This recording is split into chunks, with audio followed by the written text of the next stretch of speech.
Okay, intercollegiates and interscholastics special conditions, also known as the II special conditions. These are things that are unique to the II, and as a coach or an umpire or a parent or most importantly a player, you should know these things. There's not many, just a few caveats, and basically interscholastic, intercollegiate polo is played under the arena rules. The last couple years they've been playing under the special tournament conditions in addition to the arena rules. And for 2020, those tournament conditions are now becoming, or going to be in 2020, they're going to be the arena rules. So nothing's really going to change for you players in the II as far as what you're used to over the last 2 years. The rules are going to be basically the same. You probably, if you've already played a year, know these conditions. So let's go over them very quickly. In the II, you are required to have eye protection or a face mask on your helmet. Either one. You can wear both, of course. Eye protection are those goggles. You can buy them at most polo retailers, and they protect your eyes from a ball, a mallet, dirt. None of this stuff is foolproof, but you're required to have that, and that's what those are. Those eye goggles. Face mask is obviously the face mask. They've gotten a little bit better over the years, but there's issues with those too. But either eye protection or a face mask. Okay, that's one. The second equipment issue: no whip poppers over 3 inches, or 3 inches or over. Okay, so what's a whip popper?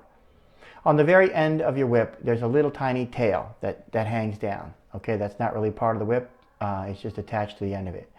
All right, that little tail needs to be 3 inches or less.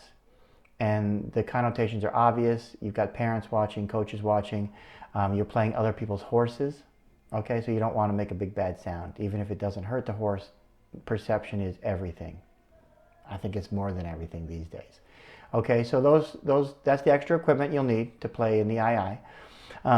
Okay, as far as procedural matters in the II, they do not give handicaps in the II. Each team gets a 90-second timeout per half. It's called a coach's timeout. And the coach can use this timeout for any reason. They usually call it on a dead ball. The umpire won't stop the game unless it's a dead ball. So if a coach wants to substitute a player, take one of these coaches' timeout, substitute your player.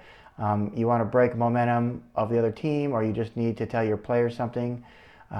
Whatever reason, you don't need to justify it. You just, on the dead ball, you say timeout and you get 90 seconds.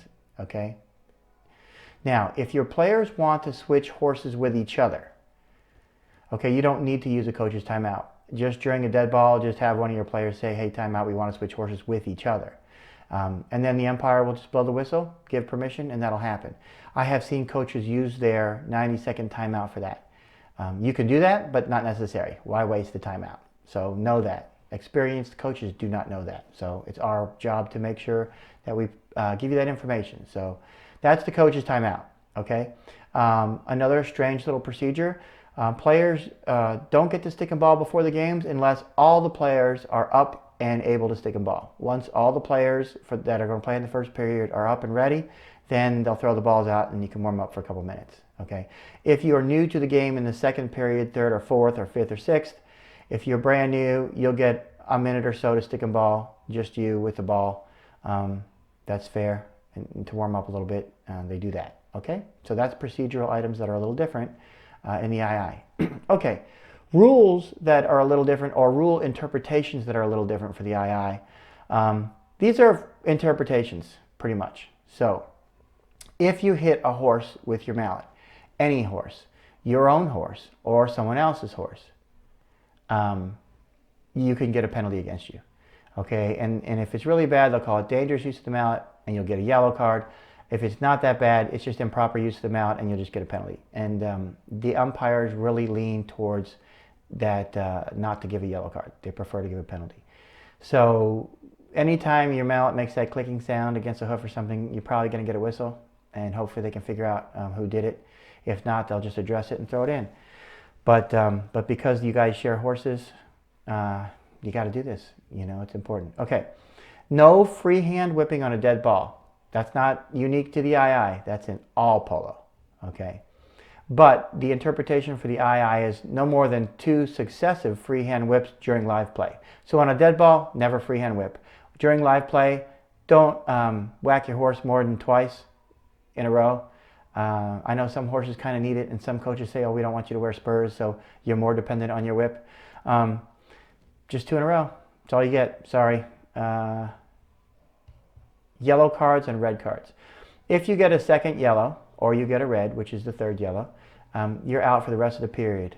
Even if you get it in the first 10 seconds of the period, you're out for the whole rest of the period, okay? That's very severe, so just know that. I did an entire II tournament last week, and there wasn't 1 yellow card, and there wasn't even any of the players even close. The II probably has the best sportsmanship in the entire USPA, hands down. There's a number of reasons for that. Who cares? Good, good for the II. It's really nice, nice polo to umpire. Okay, coaches, you can get yellow cards as well. So if you're an obnoxious coach with a big mouth on the sidelines, just know that not only could you get 1 yellow, you can get 2 on the first offense, and you can be sent out of the arena for the entire game. And the umpires can do that because the arena and the surrounding areas are on the umpire's control during the game. So if you're obnoxious, or you're just one of those guys, and just watch your mouth, or you're gonna be out. And you should be giving a good example to the parents. Oh, and parents, you can be thrown out too. Okay, so just know that. And if you're a parent, don't be one of those soccer moms that they have trouble with that get on the news and they start fights. This is polo. This isn't Little League baseball or something else. Okay, so you're giving an example to your child and to the other children there. And if you can't handle yourself, then we'll handle you for you. But you're going to be handled either way. Okay, so just be cool. Cheer. You can cheer. Just don't be a jerk. Same thing with you guys, coaches. Coach your team. Okay, don't worry about the umpiring. We'll take care of that. Coach your team. Don't be a jerk. Okay, just know that. This isn't much of an issue from what I've seen. But just know that that's there, and it's there because at some point somebody was unruly. So parents and coaches, give a good example. I always gave a good example. I'm guilty of it too, so this is understandable. So just know the rules and abide by them. Okay, with that being said, those are the special conditions for interscholastic intercollegiate polo, which is high school and college polo. It's all arena polo, and the rest of the rules are played by standard arena rules 2020, which is what you guys are used to. So there's plenty of videos for those in the rulebook itself. Best of luck.